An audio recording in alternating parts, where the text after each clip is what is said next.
Minha nora não me viu entrar. Ela estava falando com meu filho. Sim, eu mexi no freio. Nos vemos no funeral dela amanhã. Comecei a tremer, mas não gritei.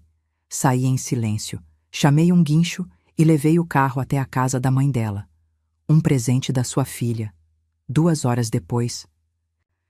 Eu tinha voltado da consulta médica mais cedo. O doutor tinha cancelado os atendimentos da tarde por uma emergência, então peguei um táxi e voltei para casa 2 horas antes do previsto. Quando coloquei a chave na porta, ouvi vozes lá dentro. Reconheci imediatamente. Era meu filho Kaique e ela, Jéssica. Pensei em entrar normalmente, mas algo no tom das vozes me fez parar. Havia uma urgência ali. Um segredo sendo compartilhado. Então abri a porta devagar, em silêncio, e escutei. Você tem certeza de que vai funcionar? Era a voz do meu filho, do meu Kaique, do menino que eu criei sozinha depois que perdi meu marido. Tenho, pesquisei tudo. A voz dela era fria, calculista.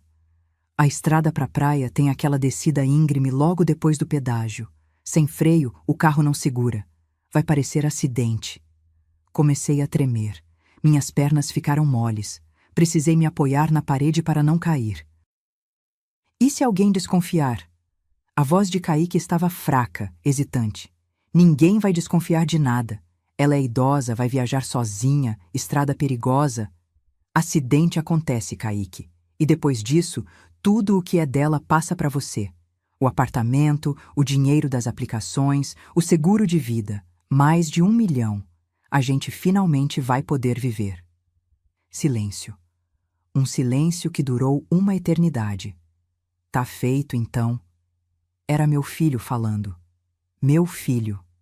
Amanhã de manhã ela pega da estrada. Amanhã de manhã ela não volta. Jéssica riu. Uma risada baixa, satisfeita. Eu não gritei, não entrei correndo, não confrontei. Meu instinto de sobrevivência falou mais alto. Saí pela porta, fechei ela devagar, desci as escadas do prédio com as pernas tremendo tanto que quase caí 2 vezes.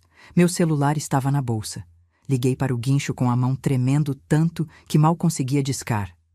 Alô? Preciso que busquem meu carro. Urgente. Está fazendo um barulho estranho. Acho que tem problema no motor. Meia hora depois, o guincho estava levando meu carro embora. Mas não para a oficina. Dei o endereço da casa da mãe de Jéssica. Dona Neuza morava a 20 minutos dali, num sobrado antigo no bairro São João. Acompanhei o guincho até lá de táxi, paguei o motorista e pedi para ele deixar o carro bem na frente da garagem dela. Peguei um papel da minha bolsa, escrevi com a mão ainda tremendo. Um presente da sua filha. Ela vai explicar. Deixei o bilhete no para-brisa. Voltei para a casa de táxi. Tranquei a porta do meu quarto. Sentei na cama. E só então eu deixei as lágrimas caírem. Meu filho tinha planejado me matar. Se você quer saber como essa história terminou, se inscreva no canal agora, porque o que aconteceu nas próximas horas mudou tudo. E o que eu fiz com eles? Bem, justiça tem muitas formas. Saí Tarim. Deixa eu te contar quem eu sou. Porque você precisa entender que eu não sou uma velha boba que deixou isso acontecer por ingenuidade. Eu sou Dalva. Tenho 67 anos e cada ruga no meu rosto conta uma história de luta. Nasci no interior de Minas Gerais, numa cidade tão pequena que nem aparecia direito no mapa. Aos 22 anos, conheci Arnaldo num baile de igreja. Ele era 10 anos mais velho, trabalhava como padeiro, tinha as mãos sempre cheirando a farinha e fermento. Não era bonito no sentido clássico, mas tinha um sorriso que iluminava qualquer cômodo. E tinha sonhos, sonhos grandes. Nos casamos 6 meses depois. Meus pais acharam loucura, mas eu sabia. Quando você encontra alguém que olha para você como se você fosse a coisa mais valiosa do mundo, você não deixa escapar. Viemos para Belo Horizonte com uma mala de roupas e R$ 300 no bolso. Era tudo o que tínhamos. Arnaldo conseguiu emprego numa padaria grande do centro e eu comecei a costurar para fora.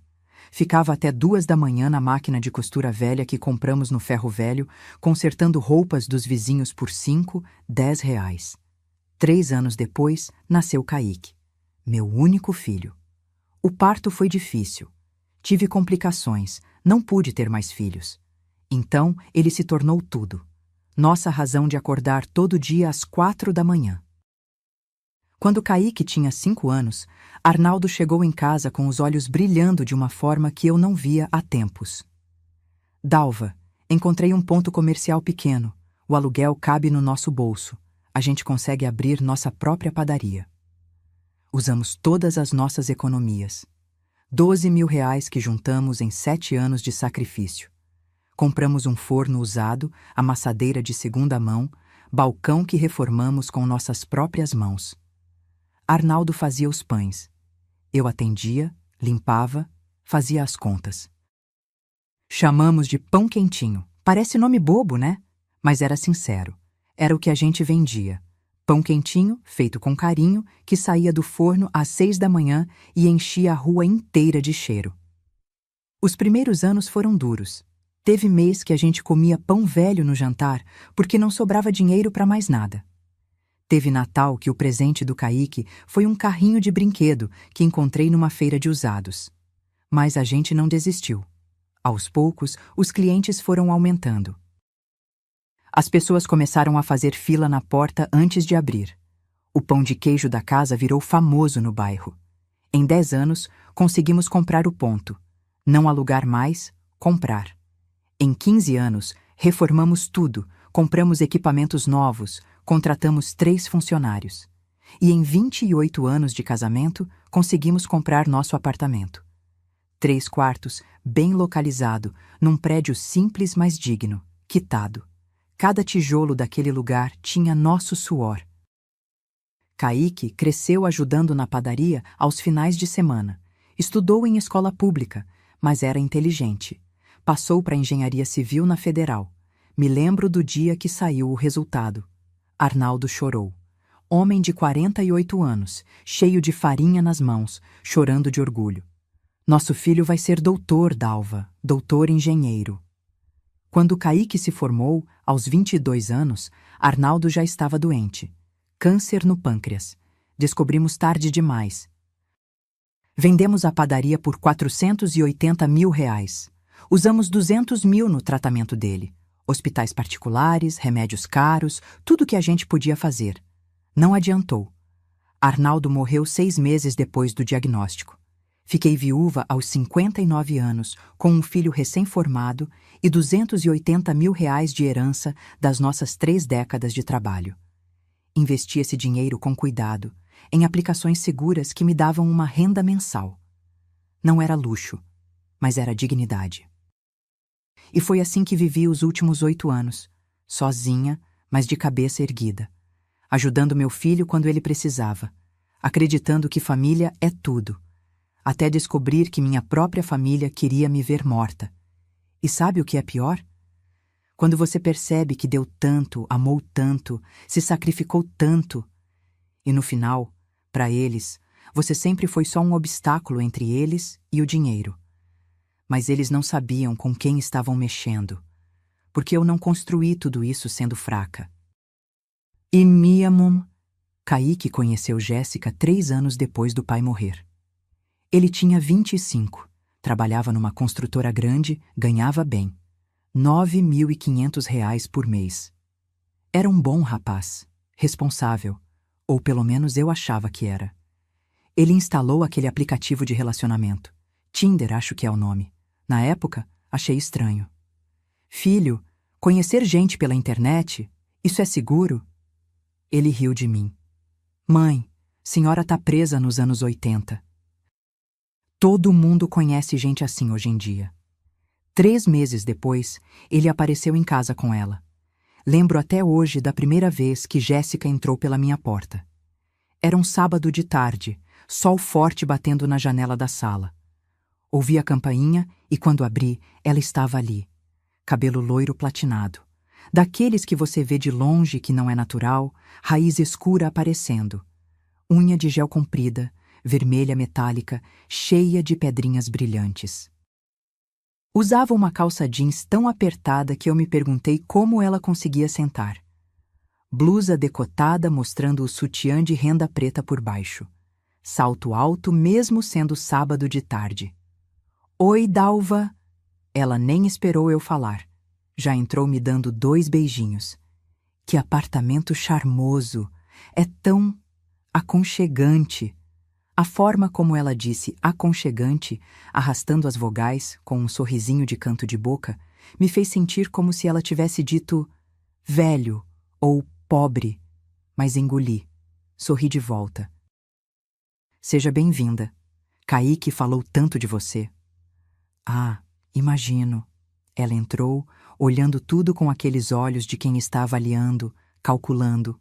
Passou o dedo na estante. Nossa, quantos livros! Você lê tudo isso? Meu marido lia. Eram dele. Ah, tadinho. Kaique me contou que ele morreu. Que triste, né? O tom era mecânico, sem sentimento real, como quem comenta sobre o tempo. Ela tinha 29 anos, mas se vestia como se tivesse 20. Segundo Kaique, ela era influenciadora digital. Tinha 11 mil seguidores no Instagram. Postava fotos de biquíni, de restaurantes, de academias, vivia grudada no celular. Você trabalha com quê, Jéssica? Ah, eu trabalho com marketing digital. Faço publis, parcerias com marcas, sabe? Ela jogou o cabelo para trás. É corrido, viu? Tem que estar sempre produzindo conteúdo. Kaique olhava para ela como se estivesse vendo a coisa mais linda do mundo. Ela dizia qualquer bobagem e ele ria, encantado. Eu via, mas não falava nada.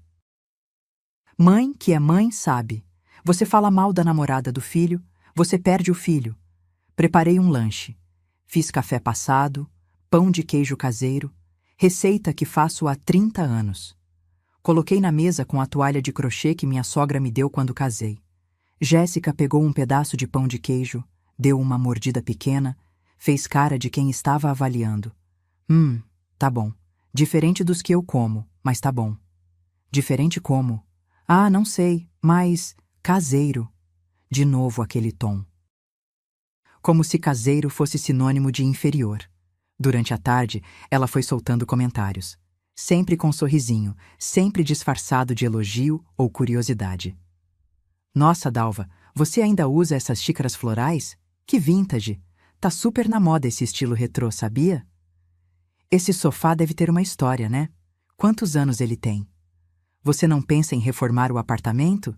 Pintar as paredes, trocar os móveis, dar uma modernizada? Kaique não percebia, ou não queria perceber. Ele estava tão enfeiteado que se ela falasse que o céu era verde, ele concordaria. Depois que eles foram embora naquela tarde, fiquei sentada na sala olhando ao redor. Meu apartamento, minha casa. Cada objeto ali tinha história, a estante que Arnaldo montou com as próprias mãos. O sofá que compramos quando Kaique nasceu. As xícaras que ganhei no meu casamento. Pela primeira vez em 8 anos, me senti envergonhada. Do meu próprio lar. E foi nesse momento que eu deveria ter percebido. Quando alguém te faz sentir vergonha do que você construiu com amor, essa pessoa não é boa para você. Mas eu ainda não sabia que ela estava só começando. E que cada visita, cada comentário, era uma gota de veneno sendo derramada na minha vida. 8 meses depois daquela primeira visita, meu telefone tocou às 11 da noite. Era Kaique. A voz dele estava trêmula, apressada. Mãe, preciso falar com a senhora. É urgente. Posso ir aí agora? Meu coração apertou. Urgência às 11 da noite nunca é boa notícia. Vem, filho, o que aconteceu? 20 minutos depois, ele estava na minha sala, andando de um lado para o outro, passando a mão no cabelo. Gesto que ele fazia desde criança quando estava nervoso. Jéssica tá grávida. O mundo parou. Gravidez. Meu filho ia ser pai, eu ia ser avó. Filho, mas isso é maravilhoso. Por que você tá tão... Ela quer casar, mãe. Logo, antes de aparecer a barriga. A família dela é muito tradicional. A mãe dela tá pirando. dizendo que é vergonha ter filho antes de casar. Ele sentou no sofá, enterrou o rosto nas mãos. E eu quero fazer as coisas certas. Quero casar com ela, mas não tenho dinheiro para casamento agora. Quanto vocês precisam? Ele ficou em silêncio.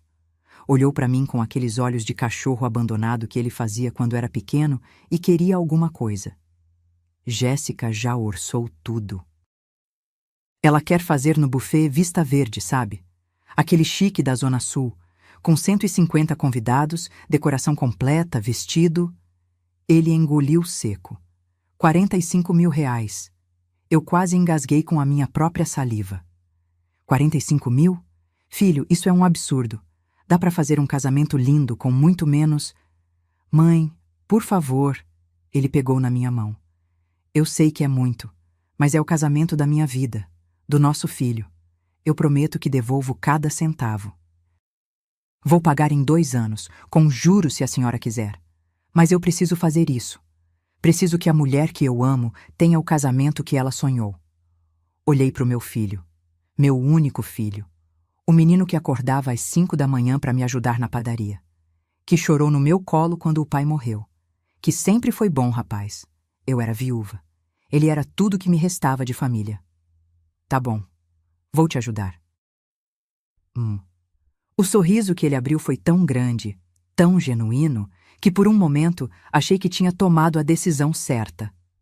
No dia seguinte, fui ao banco e retirei 45 mil reais das minhas aplicações. Dinheiro que Arnaldo e eu suamos 30 anos para juntar. Entreguei para o Kaique.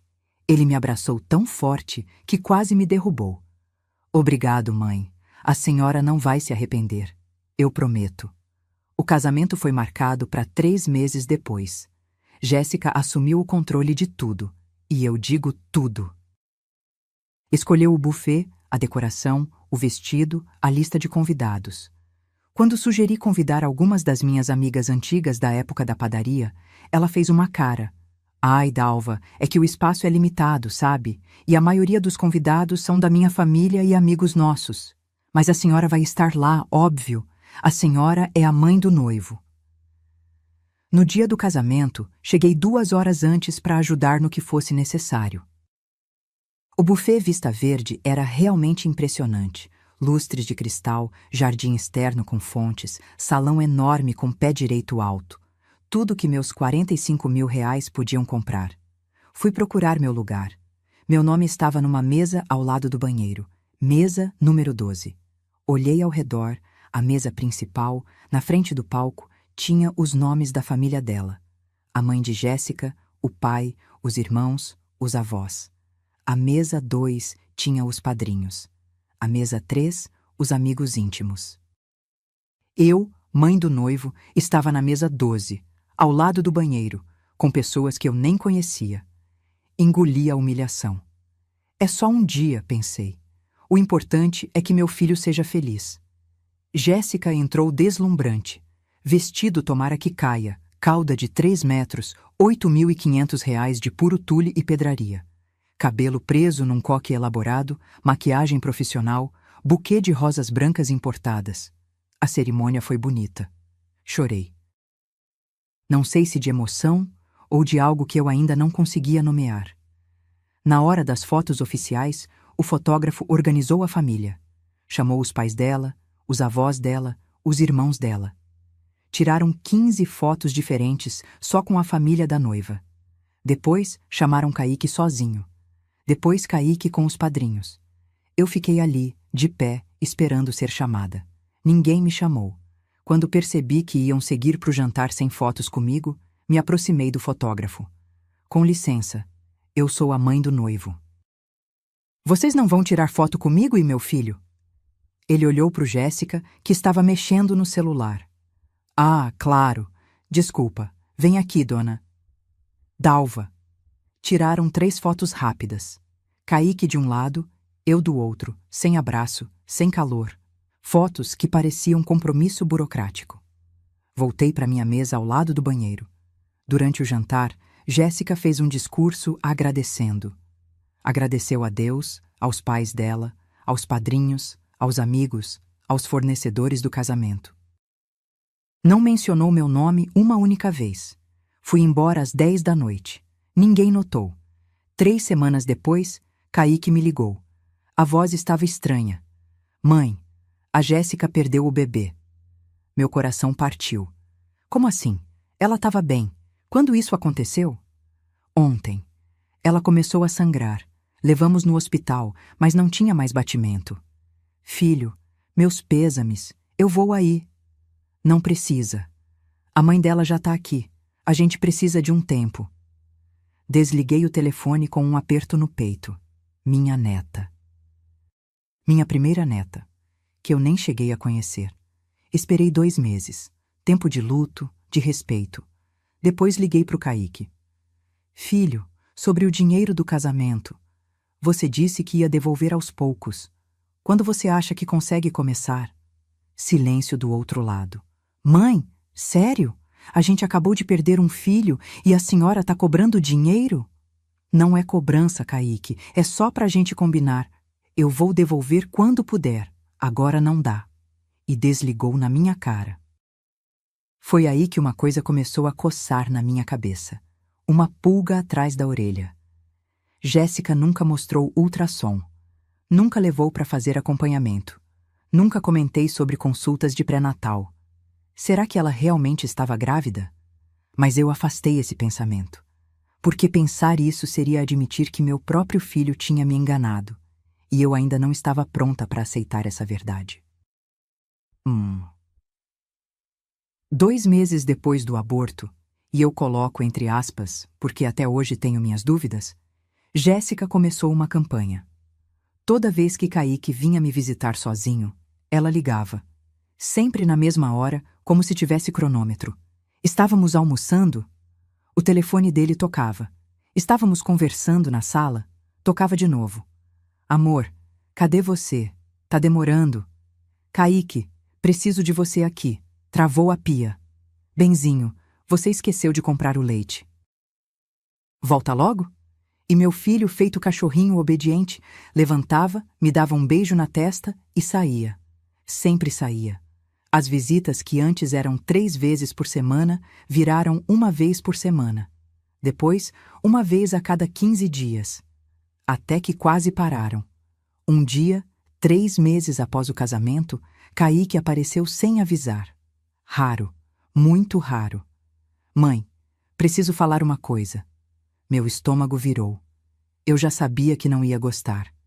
Jéssica não está se sentindo confortável aqui no apartamento da senhora. Como assim?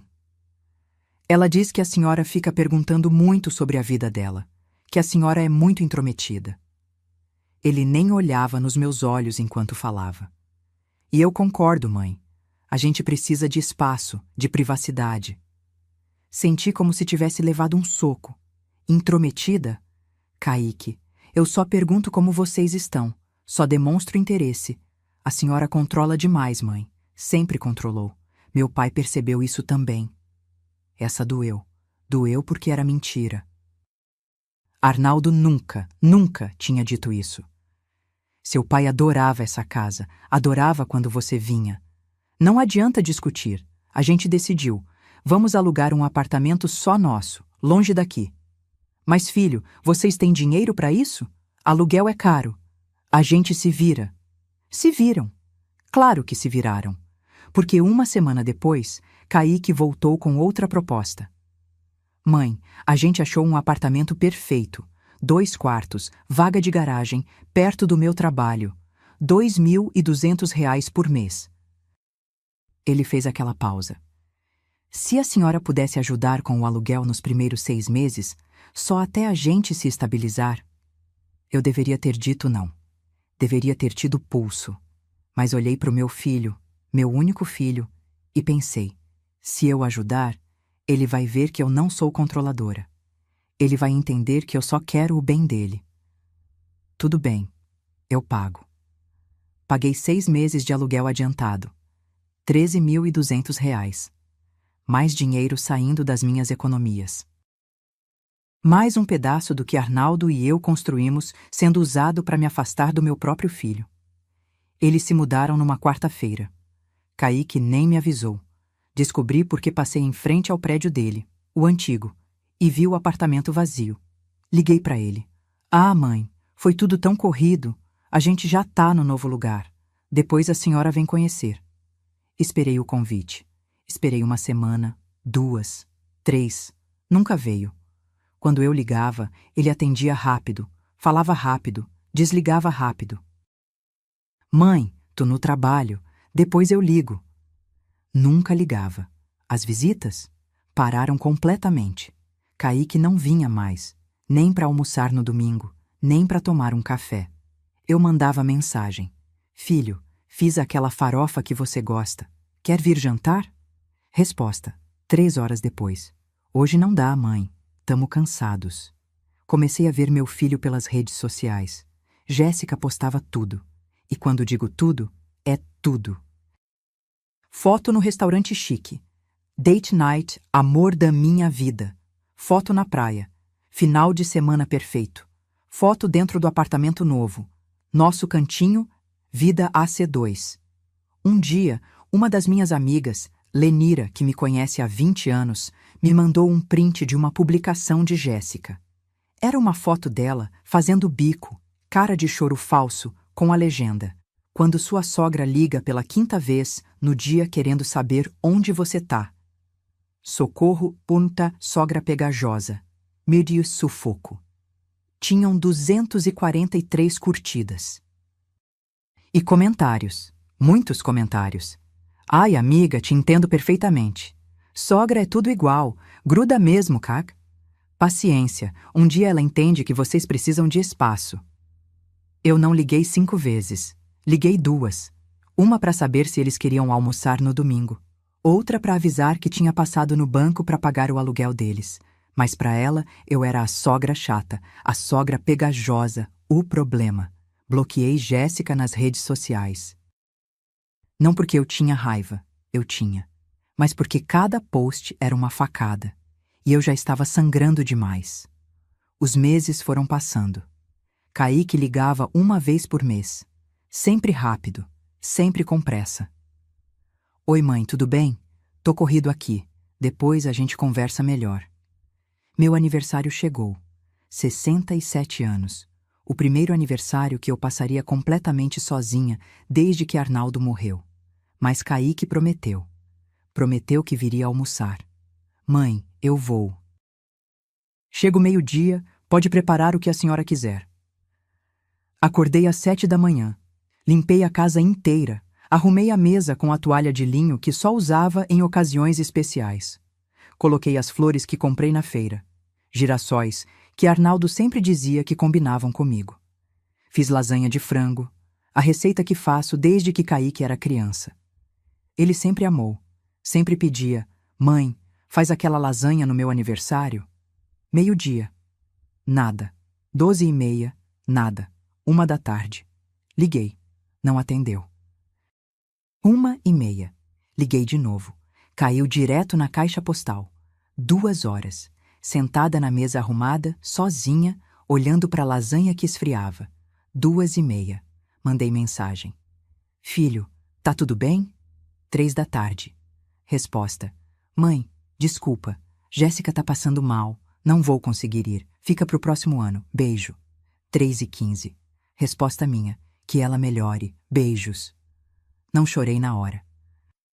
Fui até a cozinha, peguei a travessa de lasanha, que tinha dado trabalho de 3 horas para fazer, e joguei tudo no lixo. Cada pedaço.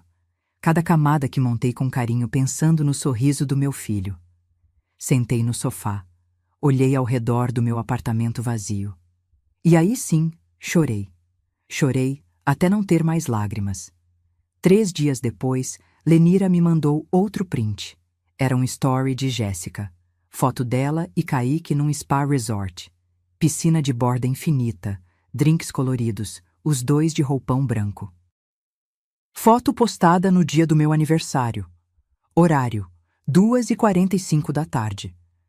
Jéssica não estava passando mal. Eles estavam num spa. Enquanto eu esperava sozinha, eles estavam se divertindo. E meu filho tinha mentido na minha cara. Foi naquele momento que algo dentro de mim quebrou. Não foi raiva. Foi pior. Foi a sensação de que eu tinha perdido meu filho. Que a pessoa que eu criei, que amamentei, que acordei no meio da noite quando tinha febre, que paguei faculdade, que dei tudo. Essa pessoa não existia mais.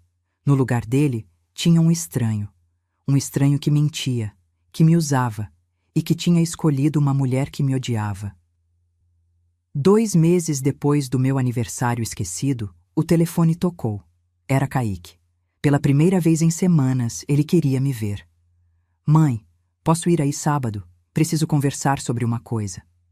Meu coração deu um salto. Pensei, finalmente ele vai se desculpar. Vai dizer que errou, que sentiu minha falta. Comprei bolo na confeitaria. Fiz café do jeito que ele gosta, forte, com açúcar mascavo. Arrumei a sala, coloquei almofadas novas no sofá.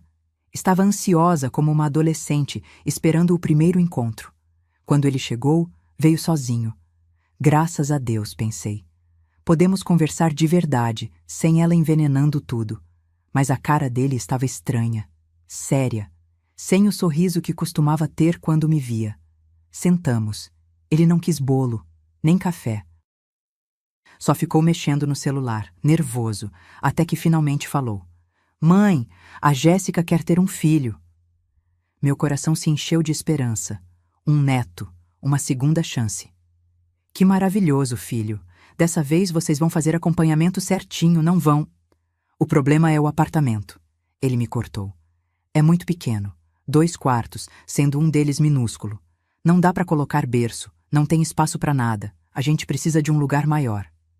Entendo. Vocês vão procurar outro apartamento para alugar? Silêncio.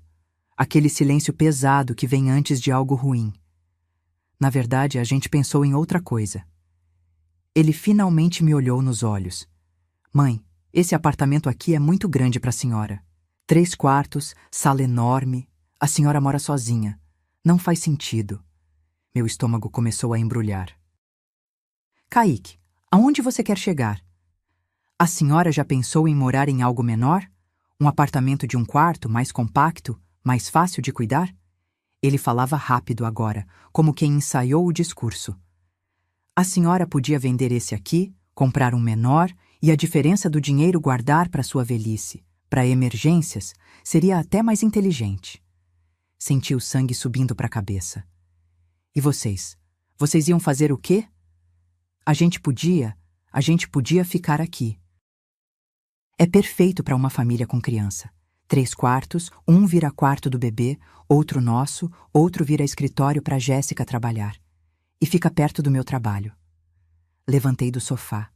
Minhas mãos tremiam. Deixa eu entender. Você quer que eu saia da minha casa, da casa que eu e seu pai compramos, que a gente suou 30 anos para conquistar, para vocês morarem aqui? Mãe, não é assim. É exatamente assim, Kaique. Minha voz saiu mais alta que eu pretendia. Você quer que eu me desfaça da minha história, das minhas memórias, do último pedaço que me resta do seu pai, para vocês terem conforto? A senhora está sendo egoísta. A voz dele ficou dura, fria. Tá pensando só na senhora. Eu sou seu filho, seu único filho. E a senhora não quer me ajudar? Eu já te ajudei, Kaique. Paguei 45 mil no teu casamento que nunca me devolveu. Paguei 6 meses de aluguel. Criei você sozinha depois que seu pai morreu. E agora você tem a cara de pau de vir aqui me pedir minha casa? Ele levantou também. Os olhos dele tinham uma frieza que eu nunca tinha visto antes. A senhora sabe qual é o problema? A senhora não consegue me soltar. Não consegue aceitar que eu cresci, que tenho minha própria família agora. A senhora quer me manter aqui, preso, dependente de você. Eu estou te soltando há anos. Quem não me solta é você, ou melhor, é ela. Ela não me deixa nem ver meu próprio filho. Jéssica não tem nada a ver com isso. Tem tudo a ver. Eu estava gritando agora. Não me importava. Desde que ela entrou na sua vida, você mudou. Você virou outra pessoa. Uma pessoa que mente, que manipula, que esquece o aniversário da própria mãe para ir num spa. Seus olhos se arregalaram. Ele não esperava que eu soubesse. A senhora estava me vigiando? Uma amiga me mandou a foto que sua mulher postou publicamente na internet. Você me disse que ela estava passando mal, Kaique. Você mentiu. E daí? Eu menti porque sabia que a senhora ia fazer drama, ia ficar cobrando, enchendo o saco. A gente queria ter um dia de paz. Cada palavra era uma bofetada. Sai da minha casa, mãe. Sai da minha casa agora. Ele pegou as chaves dele, caminhou até a porta. Antes de sair, virou para mim. A senhora vai morrer sozinha nessa casa cheia de passado, e quando isso acontecer, não vai ter ninguém do seu lado, porque a senhora escolheu objetos velhos ao invés da sua família. A porta bateu.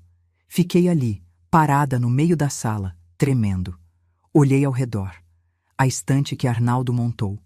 O sofá onde Kaique dava os primeiros passos apoiado no braço. A mesa onde fazíamos café da manhã juntos todo domingo. Objetos velhos, ele disse. Isso não eram objetos. Era minha vida. 3 horas depois, recebi um áudio de Jéssica. Nem tive que ouvir. Já sabia que seria veneno, mas ouvi mesmo assim. Dalva, você é uma velha amargurada que não aceita que seu filho cresceu. Você vai morrer sozinha nessa casa, rodeada das suas coisas velhas, e ninguém vai sentir sua falta, nem seu próprio filho. Pensa nisso. Deletei o áudio. Bloqueei o número dela, mas a semente já tinha sido plantada. Foi nesse dia que parei de chorar e comecei a observar. Porque tem uma diferença entre ser mãe e ser idiota. E eu tinha sido idiota tempo demais. Depois daquela briga, algo mudou em mim. Não foi raiva, foi clareza. Comecei a prestar atenção, de verdade, nos detalhes, nas inconsistências, nas mentiras pequenas que, quando você junta todas, formam um mapa completo da traição. Jéssica postava stories toda hora.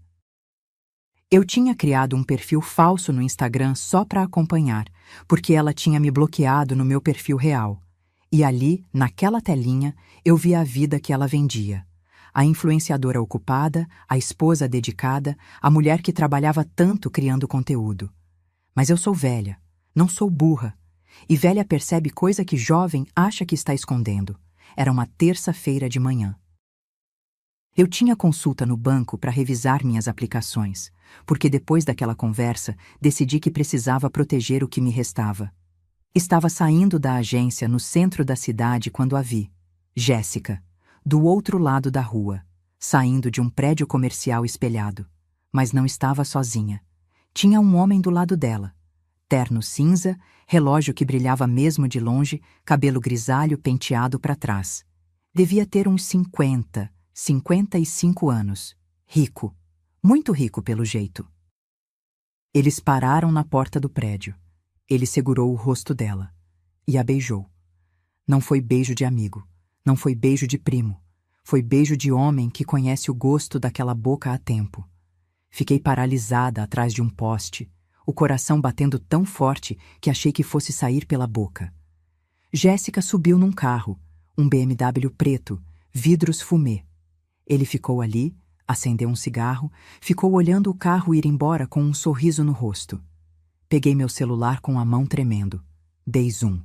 Tirei 3 fotos. A qualidade não estava perfeita, mas dava para ver. O rosto dele, o carro, a placa, Jéssica entrando no veículo. Fui para casa de táxi. Não conseguia processar o que tinha visto.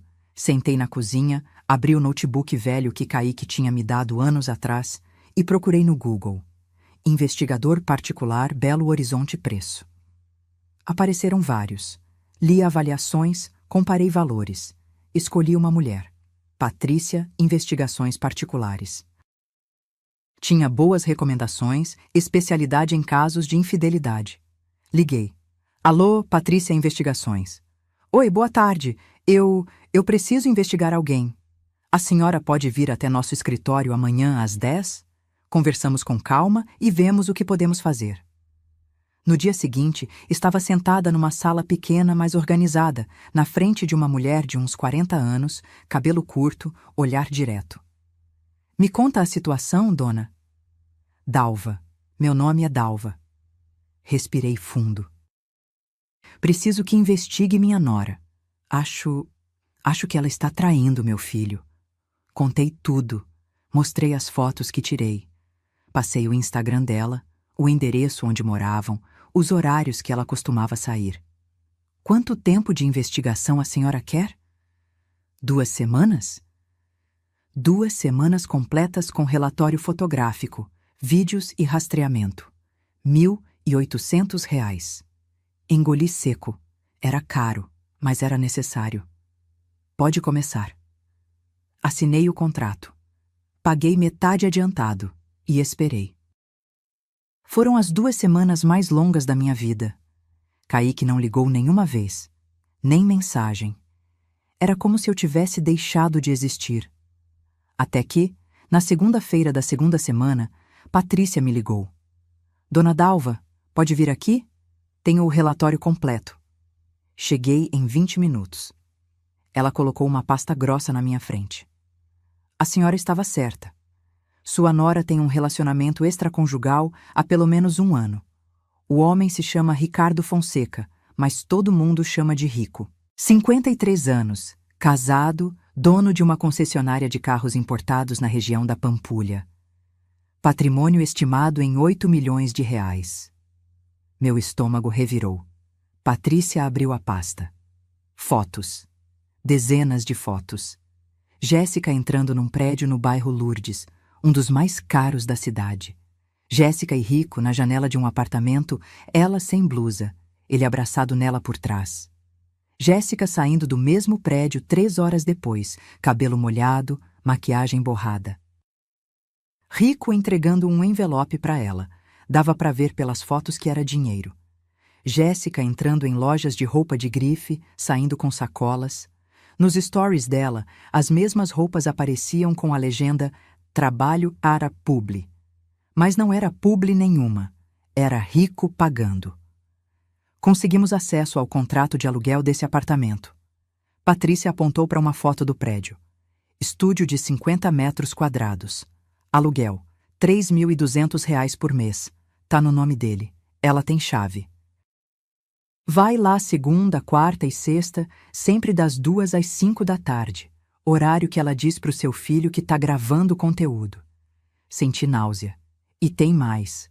Patrícia puxou outra folha. Conseguimos confirmar que ele deposita R$ 4.000 por mês na conta dela. Transferências fixas, todo dia 10. A gente não tem acesso aos extratos completos, mas esse valor aparece nas movimentações públicas. R$ 4.000 por mês. Mais apartamento, mais roupas, mais jantares. Jéssica não era influenciadora de sucesso. Jéssica era amante mantida. A esposa dele sabe? Aparentemente não. Ele é discreto, mas a gente tem tudo documentado aqui. Fotos com data e hora, vídeos, registros de entrada e saída do prédio. Peguei a pasta. Paguei os R$ 900 restantes. Saí dali com as mãos tremendo. Cheguei em casa, sentei no sofá. Abri a pasta de novo e fiquei olhando cada foto, cada evidência. Meu filho estava sendo traído. Kaique estava trabalhando feito um cachorro, pagando apartamento, sustentando uma mulher que passava 3 tardes por semana na cama de outro homem. E a pergunta que não queria calar. Será que Kaique sabia? Não, impossível. Meu filho tinha muitos defeitos, mas não era cúmplice disso. Ou era? Fechei a pasta. Guardei no fundo do armário, dentro de uma caixa de sapatos velha que ninguém mexia. Porque eu ainda não sabia o que fazer com aquela informação. Mas sabia uma coisa. Pela primeira vez em meses, eu tinha poder. Tinha algo que eles não sabiam que eu sabia. E quem tem informação, tem controle. Eu só precisava esperar o momento certo para usar. Guardei aquela pasta durante 1 semana. 1 semana inteira olhando para ela toda noite antes de dormir, pensando, planejando. Porque se tem uma coisa que a vida me ensinou é isso. Não adianta ter a faca na mão se você não sabe onde cortar. Eu podia mostrar tudo pro Kaique. Podia ligar para ele, marcar um encontro, jogar as fotos na cara dele e dizer: olha o que sua mulher perfeita faz enquanto você trabalha. Mas o que isso ia resolver? Ele ia ficar bravo? Claro. Ia terminar com ela? Talvez. Mas também ia me culpar. Ia dizer que eu invadi a privacidade dele, que eu contratei investigador porque sou controladora, que eu não supero o fato dele ter casado. Não, essa cartada não podia vir de mim. Tinha que vir de outro lugar. Foi aí que tive a ideia. Na pasta da investigadora tinha o nome completo do amante, Ricardo Fonseca, endereço da concessionária e, graças a Deus pela tecnologia, consegui encontrar o Facebook dele em 5 minutos de pesquisa. Perfil aberto, homem rico que gosta de ostentar, tinha fotos da concessionária, dos carros que vendia e sim, tinha foto com a esposa. Márcia Fonseca. 51 anos, cabelo loiro bem tratado, roupas de grife, aquele ar de mulher que frequenta clube e almoça com as amigas toda terça. No perfil dela, fotos dos dois em viagens. Cancún, Miami, Buenos Aires. Fotos de casamento. Eles estavam juntos há 28 anos. 3 filhos adultos, uma família inteira. Que não sabia que o pai e marido bancavam uma amante de 29 anos num apartamento de luxo. Fui até uma papelaria longe do meu bairro. Comprei envelope pardo, papel sulfite comum, uma caneta preta barata. Voltei para casa. Sentei na mesa da cozinha e comecei a escrever. À mão. Letra de forma, para ninguém reconhecer minha caligrafia. Márcia, você não me conhece e eu não vou me identificar, mas preciso que você saiba de algo que pode mudar sua vida. Seu marido Ricardo mantém uma amante há mais de 1 ano. O nome dela é Jéssica. Ela tem 29 anos. Ele paga um apartamento para ela no ED. Mirante Imperial, na rua Bernardo Guimarães, 847, a Pera 305, bairro Lourdes. Aluguel de R$ 3.200 por mês. Ele deposita R$ 4.000 na conta dela todo dia 10. Ela vai ao apartamento às segundas, quartas e sextas, das 14 às 17 horas. Estou anexando fotos como prova. Você merece saber a verdade. Coloquei as 3 fotos mais comprometedoras dentro do envelope. Rico beijando Jéssica na porta do prédio comercial. Os dois na janela do apartamento. Jéssica saindo do prédio com cara de quem acabou de sair da cama. Escrevi o endereço de Márcia no envelope. Consegui pelo Facebook dela, onde ela tinha marcado residência num condomínio fechado em Nova Lima. Lugar de gente com dinheiro. No dia seguinte fui aos correios de outro bairro. Mandei a carta registrada e esperei. 3 dias. Foi só o que levou. Na manhã da quarta-feira, meu telefone tocou. Era um número que eu não conhecia, mas atendi. Alô? Dona Dalva? Voz de mulher. Nervosa. É a Neuza, a mãe da Jéssica. A senhora tem 1 minuto? Meu coração acelerou. Eu tinha esquecido completamente de Dona Neuza. Só tinha visto ela 2 vezes, no casamento e num almoço meses atrás. Dona Neuza, oi, sim, pode falar. A senhora sabe de alguma coisa que está acontecendo com a Jéssica? Fingi ignorância. Como assim? É que... Ela respirou fundo. Hoje de manhã apareceu uma mulher aqui em casa. Márcia, o nome dela. Esposa de um empresário. Ela estava transtornada. Gritando, chorando, dizendo que a Jéssica é amante do marido dela há mais de 1 ano. Fiz silêncio. Deixei ela continuar. Ela disse que recebeu carta anônima com fotos, endereço de apartamento, tudo. E aí ela foi até o prédio hoje de manhã.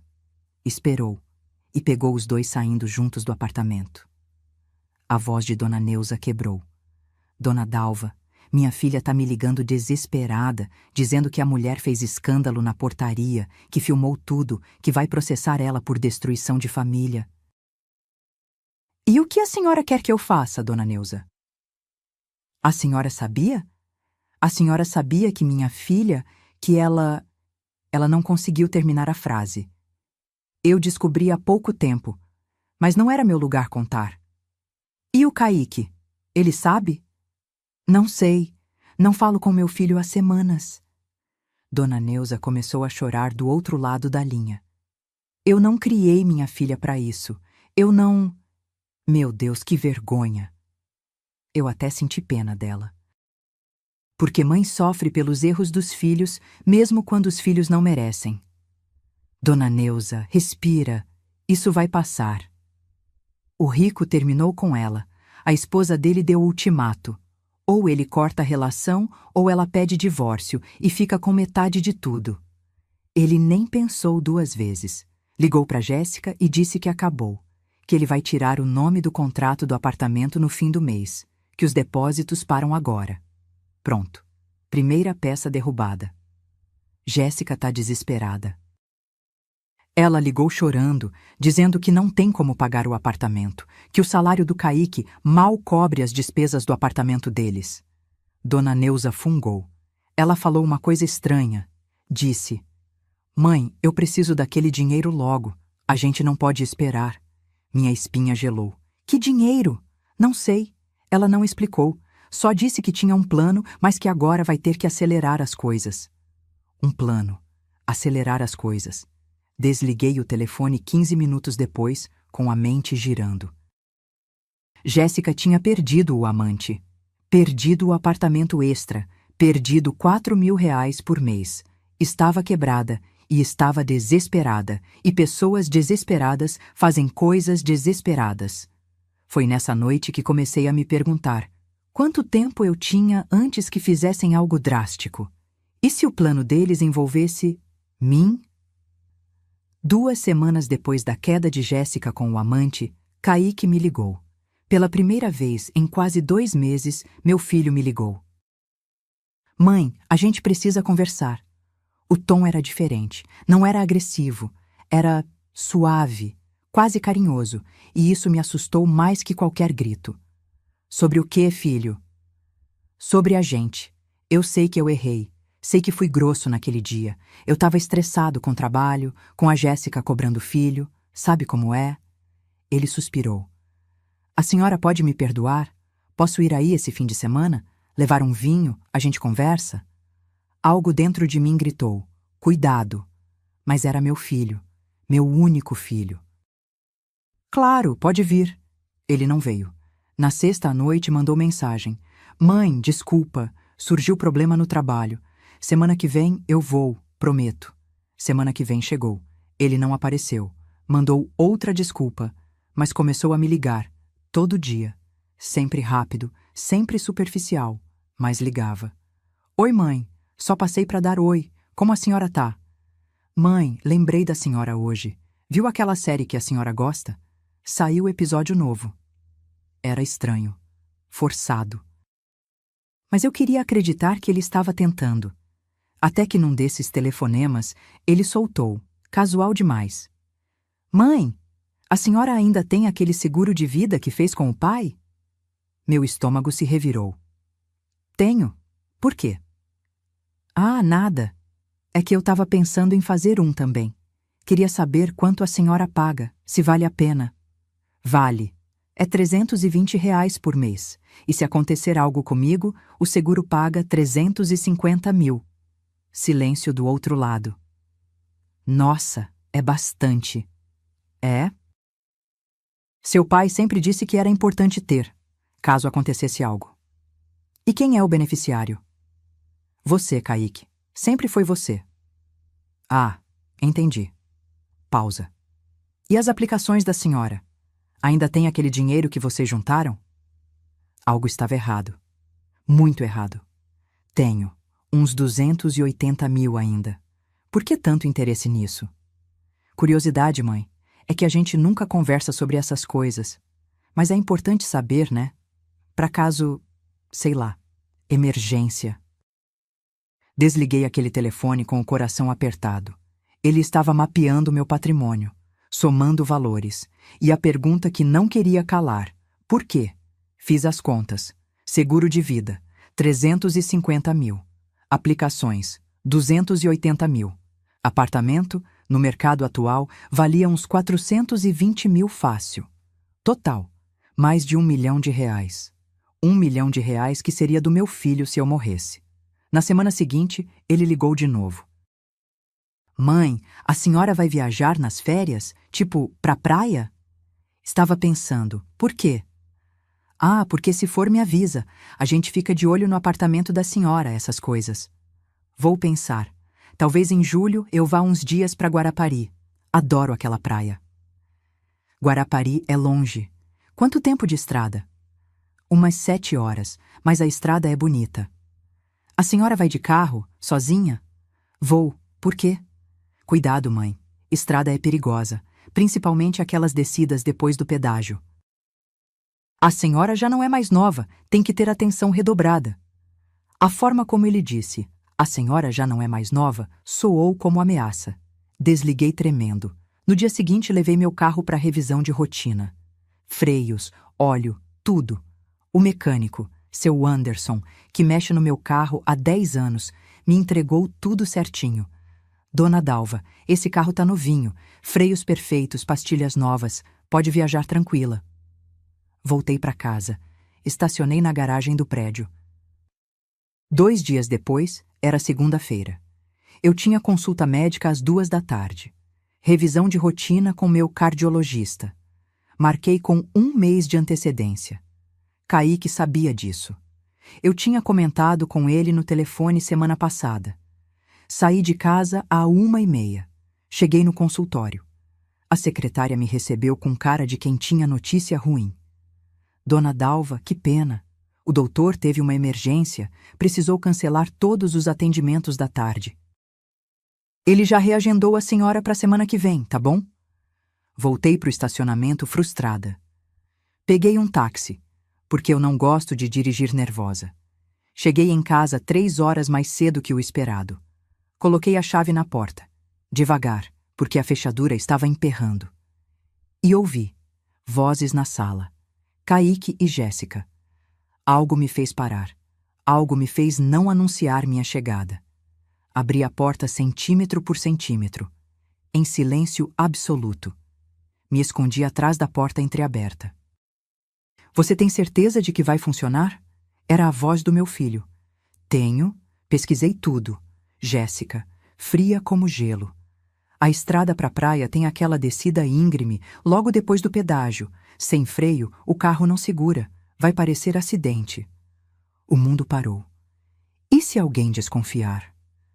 Ninguém vai desconfiar de nada. Ela é idosa, vai viajar sozinha, estrada perigosa. Acidente acontece, Kaique. E depois disso, tudo o que é dela passa para você. O apartamento, o dinheiro das aplicações, o seguro de vida, mais de 1 milhão. A gente finalmente vai poder viver. Mas é minha mãe. Sua mãe que te humilha, que não te apoia, que quer controlar sua vida. Pensa nisso como libertação, para você e para ela. Ela já viveu tudo o que tinha que viver. Agora é nossa vez. Silêncio. Um silêncio que durou uma eternidade. Tá feito então.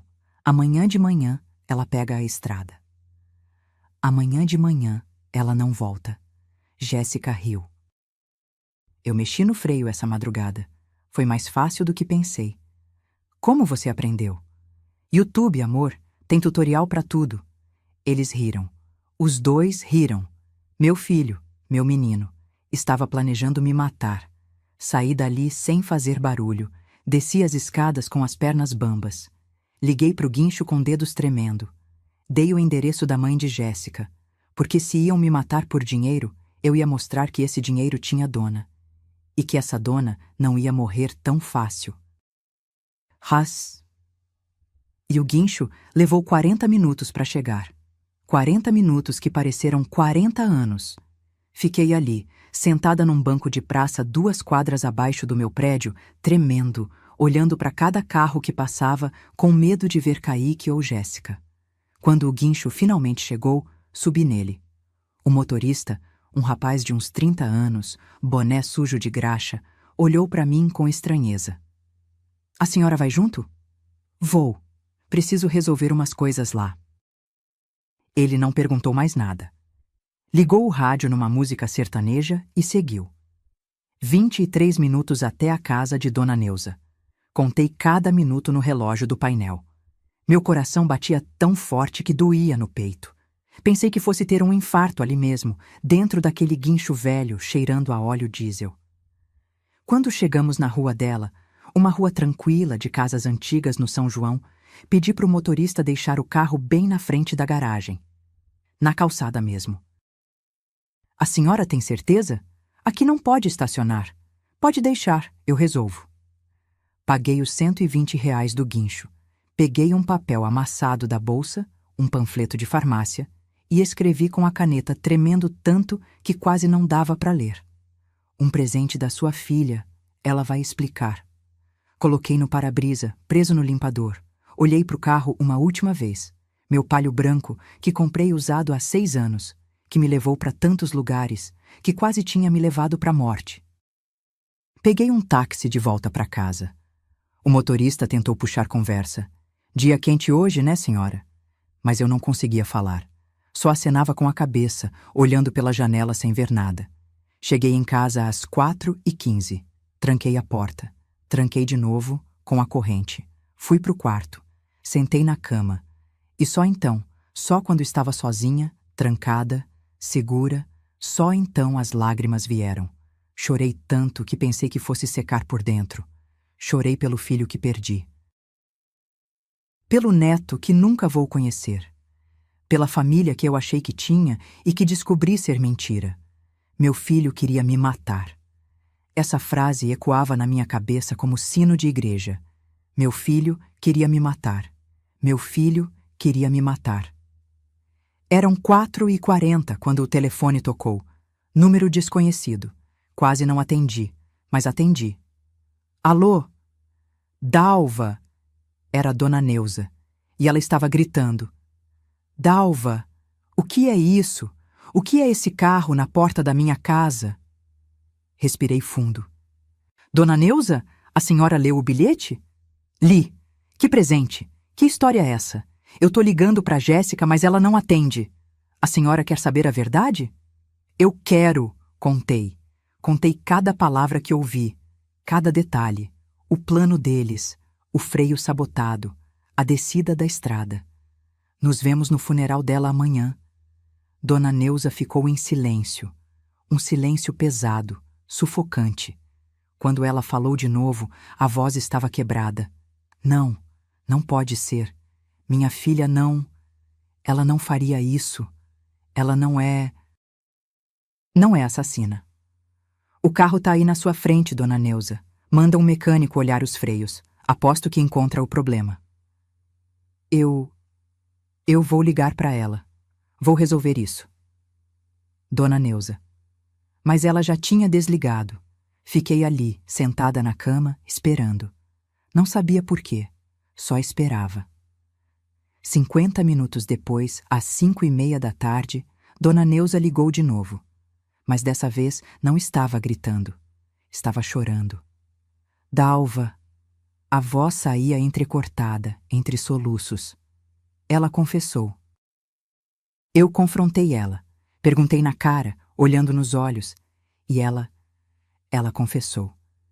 Senti o chão sumir debaixo dos meus pés. O que exatamente ela falou?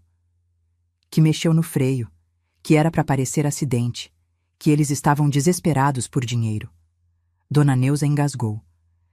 Ela disse que não tinha escolha, que a senhora é velha mesmo, que ia morrer logo de qualquer jeito, que era só acelerar o inevitável. Acelerar o inevitável. Como se minha vida fosse um incômodo. Ela tá chorando aqui dizendo que errou, que foi ideia do Kaique, que ela só concordou porque ele pressionou. Dona Neuza respirou fundo. Dalva, eu não sei o que fazer. É minha filha, minha única filha. A senhora gravou? O quê? A confissão. A senhora gravou? Deixa eu ver. Barulho de mexer no celular. Gravei. Tá aqui. Ficou ruim, mas dá pra ouvir. Dona Neuza, me manda esse áudio. Agora. Dalva, ela é minha filha. E eu sou mãe também. Minha voz saiu mais alta que eu queria. E meu filho planejou me matar. A senhora acha que eu vou deixar passar? Silêncio. Me manda o áudio, Dona Neuza. Ou eu vou na polícia e conto que a senhora sabia e não fez nada. Era blefe. mas funcionou. 3 minutos depois, recebi o arquivo. Coloquei para tocar. A voz de Dona Neuza, firme. Jéssica, olha para mim. Você mexeu no freio do carro da Dalva? Silêncio. Responde. Mãe. E voz de Jéssica chorosa, mas clara o suficiente. Eu não tinha escolha. A gente tá devendo tudo. O Kaique tá sendo cobrado no trabalho. Eu perdi a ajuda do Rico. A gente não tem de onde tirar. Você ia matar a sogra por dinheiro? Ela já é velha. Ela ia deixar tudo pro Kaique mesmo. A gente só ia receber antes. Meu Deus, Dona Neuza chorando. Meu Deus do céu, que filha eu criei. O áudio acabava aí. Salvei. Fiz backup na nuvem. Enviei para meu próprio e-mail. Liguei pro meu advogado, Dr. Marcelo. Trabalha comigo desde a época da padaria. Dalva, tudo bem? É raro você ligar fora do horário. Marcelo, preciso de você. Urgente. Meu filho tentou me matar. E quando falei isso em voz alta pela primeira vez, senti algo que não sentia há meses. Poder. Porque agora eu tinha provas. E quem tem provas, tem justiça. Dr. Marcelo chegou na minha casa em 40 minutos. Ele largou tudo. Estava jantando com a família. E veio. Homem alto, 50 e poucos anos, cabelo grisalho, óculos de grau sempre na ponta do nariz. Conhecia minha história desde quando Arnaldo era vivo. Sentou no sofá da sala. Coloquei café na mesa. Ele nem tocou. Me conta tudo, Dalva, desde o começo. E eu contei, cada detalhe. Desde Jéssica entrando na minha vida, passando pelo casamento, pelos pedidos de dinheiro, até chegar naquela tarde maldita quando ouvi eles planejando minha morte. Mostrei o áudio que Dona Neuza mandou. Ele ouviu 3 vezes. Quando terminou, tirou os óculos e esfregou os olhos. Parecia cansado. Velho. Dalva, isso é tentativa de homicídio qualificado, planejado, premeditado. E com agravante, é contra-ascendente. Mãe. Ele colocou os óculos de volta. Se a gente levar isso adiante, eles vão presos, os 2. Eu sei. É seu filho. Eu sei, Marcelo. Minha voz saiu mais alta que eu queria. Respirei fundo. Desculpa, eu sei que é meu filho, mas ele planejou me matar. Por dinheiro. Isso não tem perdão. Você tem certeza?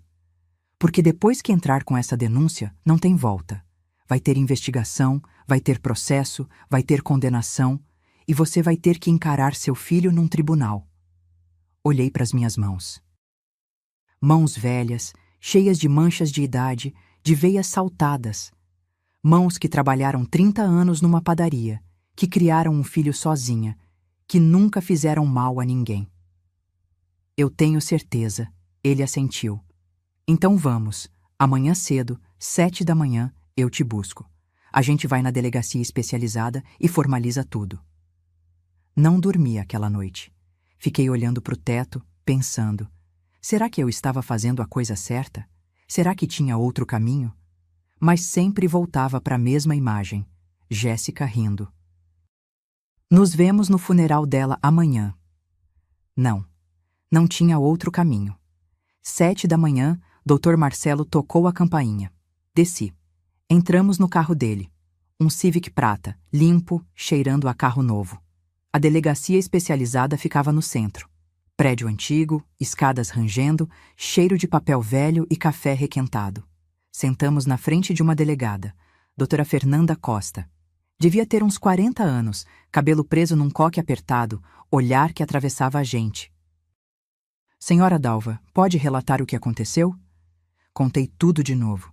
Ela ia anotando, fazendo perguntas, pedindo detalhes. A senhora tem provas? Dr. Marcelo colocou o celular na mesa. Tocou o áudio da confissão. A delegada ouviu em silêncio. Quando terminou, ela se recostou na cadeira. Temos confissão gravada. Temos a sabotagem documentada. Vou pedir perícia no veículo. Temos motivação clara que é herança e patrimônio. Ela olhou para mim. Senhora, a senhora quer seguir com a denúncia formal? Isso vai resultar em mandado de prisão. Quero. Mesmo sendo seu filho? Principalmente por ser meu filho, Porque se até meu próprio filho tentou me matar, quem mais vai me proteger? Eu mesma. Só eu. Ela fez uma anotação. Vou pedir mandado de prisão temporária para os dois. Provavelmente sai ainda hoje. Saímos da delegacia ao meio-dia. Dr. Marcelo me deixou em casa. Dalva, fica tranquila. Você fez o certo. Mas eu não estava tranquila. Estava destruída. Entrei em casa. Sentei na sala. E pela primeira vez, desde que tudo começou, me permiti sentir o peso do que eu tinha feito. Eu tinha acabado de denunciar meu filho. Meu único filho. O telefone tocou. Era Dona Neuza. Dalva, a polícia acabou de sair daqui. Levaram a Jéssica. Ela tá gritando, dizendo que vai processar todo mundo, que você vai pagar. Dona Neuza chorava. Eu não sei se fiz certo em te mandar aquele áudio. A senhora fez o certo. A senhora salvou minha vida. 3 horas depois, recebi mensagem do Dr. Marcelo.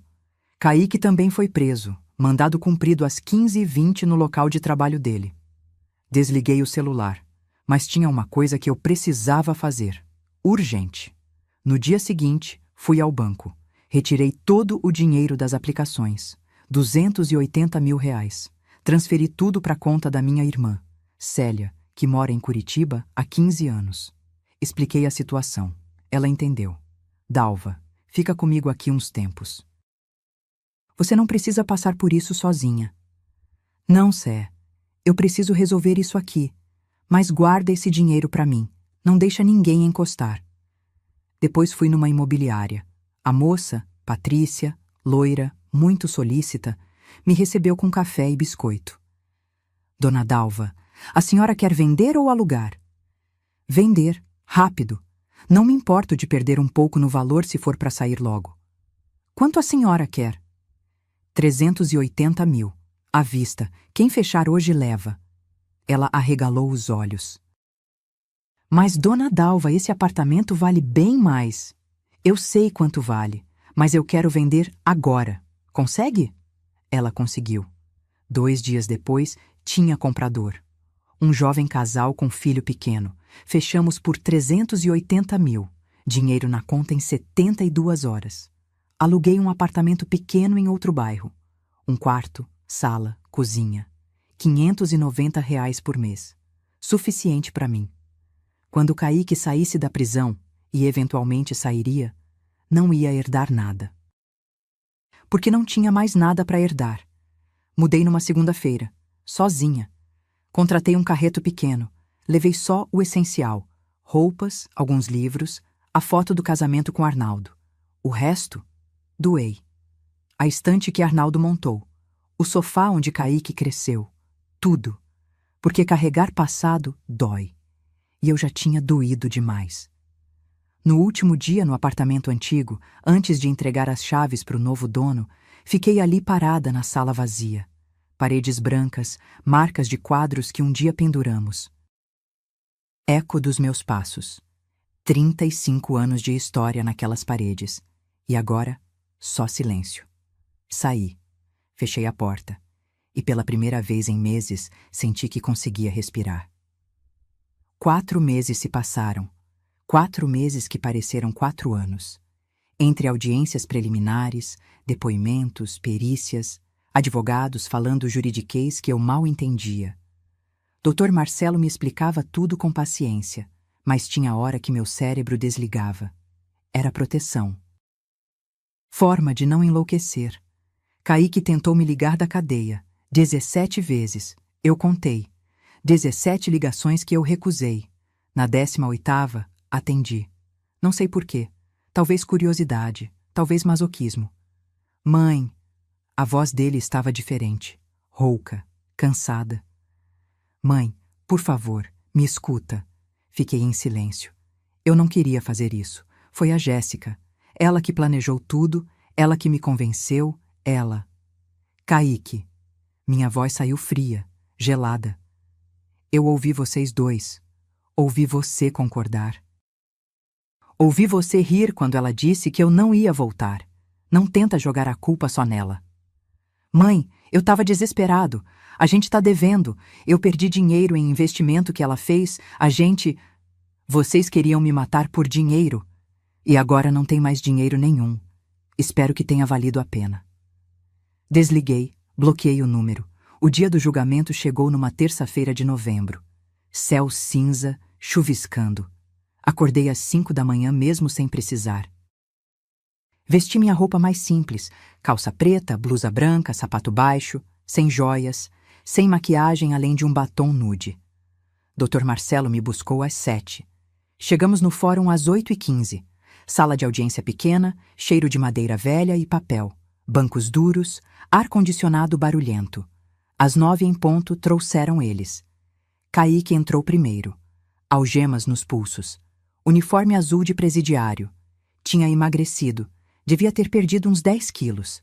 Olheiras fundas, barba mal feita, cabelo comprido, sujo. Ele me viu.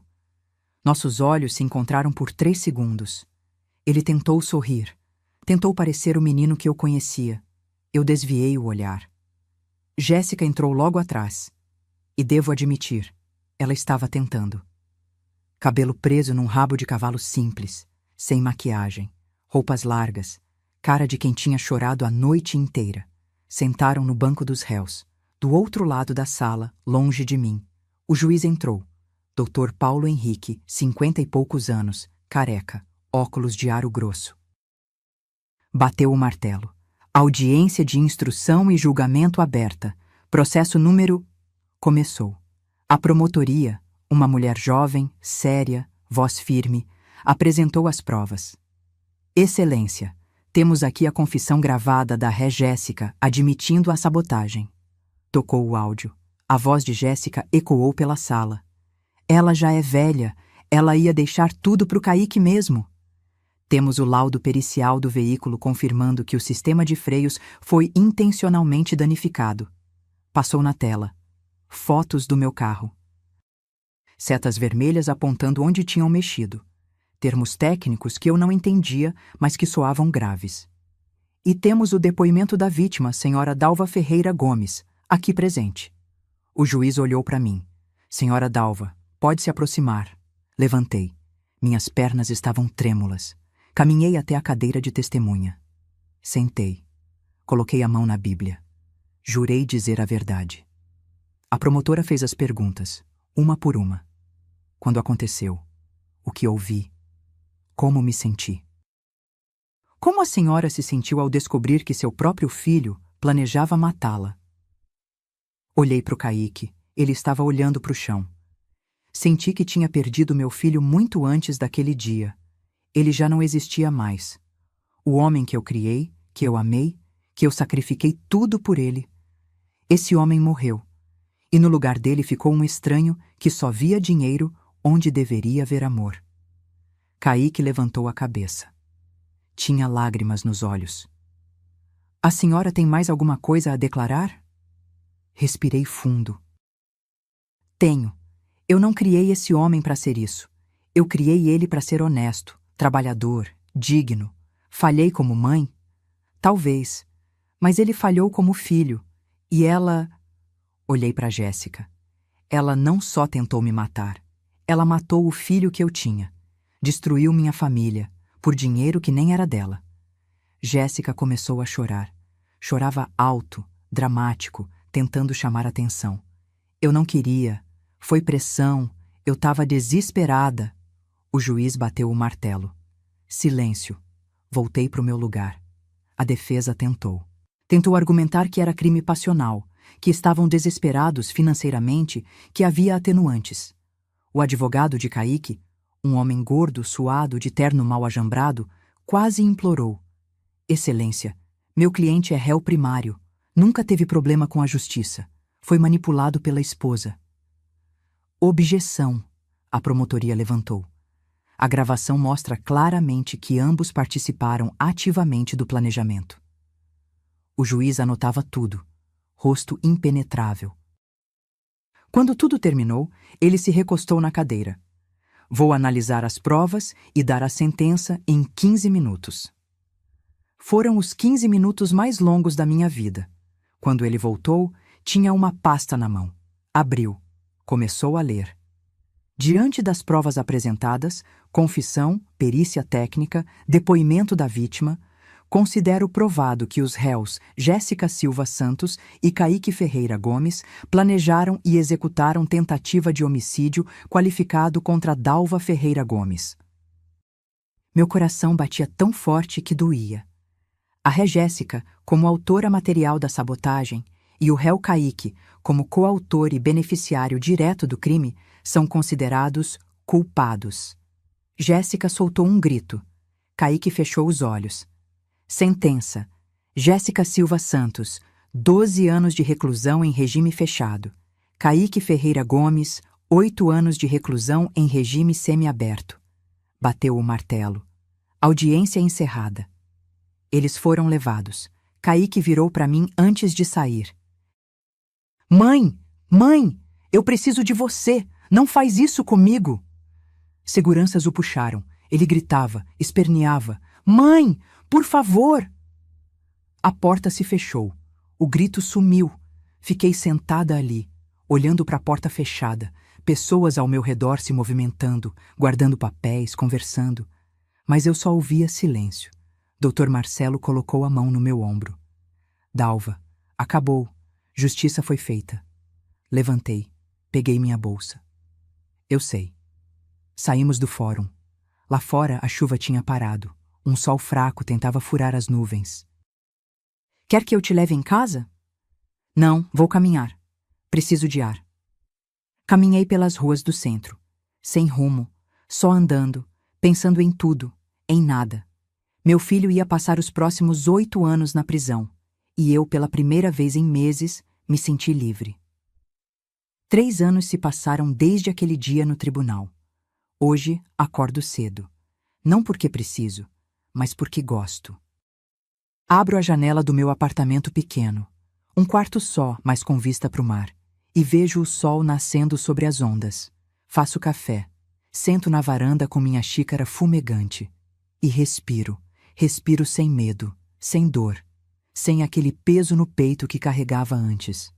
Tenho 70 anos agora. Cabelo completamente branco. Parei de pintar. Rugas mais fundas ao redor dos olhos. Mas quando me olho no espelho, vejo algo que não via há muito tempo. Dignidade. Me mudei para Guarapari 2 anos atrás. A mesma praia que eu ia visitar quando era mais nova. Aluguei esse apartamento de frente para o mar por R$ 1.200 por mês. É pequeno, mas é meu. E ninguém pode tirar isso de mim. O dinheiro que sobrou, depois de vender o apartamento, depois de pagar advogado, depois de tudo, investi com cuidado. Rende o suficiente para eu viver com conforto. Não luxo. Conforto. Tem diferença. Minha rotina é simples. Acordo. Faço caminhada na praia. Volto. Tomo banho. Café da manhã caprichado. Às terças e quintas, vou na aula de dança sênior no centro comunitário. Às quartas, grupo de artesanato. Aos sábados, almoço com as amigas que fiz aqui. Jurema, Conceição e Regina. Mulheres da minha idade, cada uma com sua história de luta. Minha irmã Célia vem me visitar a cada 2 meses. Fica uma semana. A gente conversa, ri, chora junto, cozinha junto. Ela me diz sempre: Dalva, você renasceu. Olha sua cara. Tá radiante. E é verdade. Eu renasci. Kaique me escreve cartas. Começou 6 meses depois da condenação. Cartas compridas, chorosas, pedindo perdão. Dizendo que entende agora, que teve tempo para pensar, que quer reconstruir nossa relação quando sair. Eu leio todas e guardo numa caixa. Mas não respondo. Não por raiva, não por vingança, mas porque perdoar não significa voltar. Perdoar não significa esquecer. E perdoar, definitivamente, não significa dar segunda chance para quem tentou tirar sua vida. Ele vai sair da prisão em 5 anos. Já cumpriu 3. Soube por Dr. Marcelo, que ainda me liga de vez em quando para saber como estou, que Kaique tem bom comportamento, que fez curso profissionalizante lá dentro, que talvez consiga redução de pena. E sabe o que eu sinto quando ouço isso? Nada, nem alegria, nem tristeza, apenas nada. Jéssica, por outro lado, não vai bem. Tentou fugir uma vez. Levou mais 3 anos na pena. Arrumou confusão com outras presas. Ficou em solitária por 2 meses. Dona Neuza me liga às vezes. A gente fez as pazes. Ela entendeu que eu fiz o que tinha que fazer. Ela chora, diz que não reconhece a filha. Eu entendo, porque eu também não reconhecia meu filho. Às vezes, nas noites calmas, quando a lua reflete no mar e tudo está em silêncio, eu me pergunto: valeu a pena? Valeu a pena denunciar? Valeu a pena perder meu filho? E a resposta sempre vem clara: sim, porque o filho que eu perdi já não existia mais. Ele tinha morrido muito antes daquele dia. Morreu quando escolheu dinheiro ao invés de amor. Quando mentiu. Quando planejou minha morte. O que eu fiz foi sobreviver. Foi escolher minha própria vida ao invés de ser mártir da ingratidão alheia. Aprendi coisas nesses 3 anos. Aprendi que amor de mãe não pode ser confundido com servidão. Que família não é quem compartilha seu sangue, é quem te respeita, te valoriza, te ama de verdade. Aprendi que a gente pode recomeçar em qualquer idade. Aos 67, eu recomecei. E hoje, aos 70, sou mais feliz do que fui em décadas. Aprendi que se você não se valoriza, ninguém vai valorizar por você. Que colocar limites não é egoísmo, é amor próprio. E aprendi que, às vezes, a maior forma de amor que você pode dar a alguém é deixar que eles enfrentem as consequências dos próprios atos. Porque é assim que a gente cresce, é assim que a gente aprende. Kaique precisava aprender. E aprendeu da forma mais dura possível. Na semana passada, estava na padaria aqui perto. Pequena, cheirosa, me lembra a nossa antiga Pão Quentinho, quando uma moça jovem entrou com a mãe idosa. A mãe queria pão integral. A moça revirou os olhos. Mãe, para de ser chata. Pega qualquer um. A senhora baixou a cabeça, envergonhada. Eu não resisti. Me aproximei. Com licença, perdão me intrometer, mas... Olhei para a moça. Sua mãe não está sendo chata. Ela está expressando o que quer e merece ser ouvida. Um dia, você vai ser idosa também e vai querer que te respeitem. A moça ficou vermelha. A senhora me olhou com lágrimas nos olhos. Obrigada, ela sussurrou. Saí de lá pensando, talvez seja essa minha missão agora. Lembrar as pessoas de que idosos não são móveis velhos. Somos seres humanos, com vontades, com dignidade, e merecemos respeito. Ontem à noite, sentada na varanda, olhando as estrelas, pensei em Arnaldo, no homem que me amou de verdade, que construiu comigo, que nunca me fez sentir pequena. Arnaldo, falei para o céu, eu sobrevivi. Sobrevivi ao que nosso filho tentou fazer. E tô bem, tô em paz. E eu juro que senti uma brisa suave, como se fosse ele respondendo. Eu sei, meu amor, eu sempre soube que você era forte. Hoje, quando olho para trás, não sinto raiva, não sinto ódio, sinto apenas alívio. Alívio de ter saído viva, alívio de ter tido coragem, alívio de estar aqui, agora, livre. Porque no final das contas, a melhor vingança não é destruir quem te fez mal. É reconstruir sua própria vida. É ser feliz apesar de tudo. É provar que você é maior que a dor que tentaram te causar. Se você chegou até aqui, obrigada. Obrigada por ouvir minha história. Obrigada por me dar esse espaço para dividir a dor, a luta e a vitória. Eu não sou perfeita. Cometi erros. Confiei demais. Dei demais. Acreditei demais. Mas eu sobrevivi. E se você está passando por algo parecido, manipulação familiar, abuso emocional, filhos ingratos, parentes que só te procuram quando precisam de dinheiro, eu quero que você saiba, você não é obrigada a aguentar. Você não é obrigada a ser mártir. Sua vida vale. Sua dignidade vale. E ninguém tem o direito de tirar isso de você. Nem mesmo seu próprio filho. Valorize-se. Coloque limites. Proteja seu coração. Porque no final, a única pessoa que vai lutar por você de verdade é você mesma. E isso não é egoísmo. Isso é sobrevivência. Eu sobrevivi. Eu renasci. E hoje eu sou feliz. Se essa história tocou seu coração de alguma forma, deixe um comentário aqui embaixo contando de onde você está assistindo. Eu adoraria saber. Não esquece de curtir o vídeo e se inscrever no canal para continuar acompanhando histórias reais como essa. Histórias de luta, de superação, de mulheres que se recusaram a ser vítimas. Um beijo no coração de cada um. E lembre-se, você é mais forte do que imagina.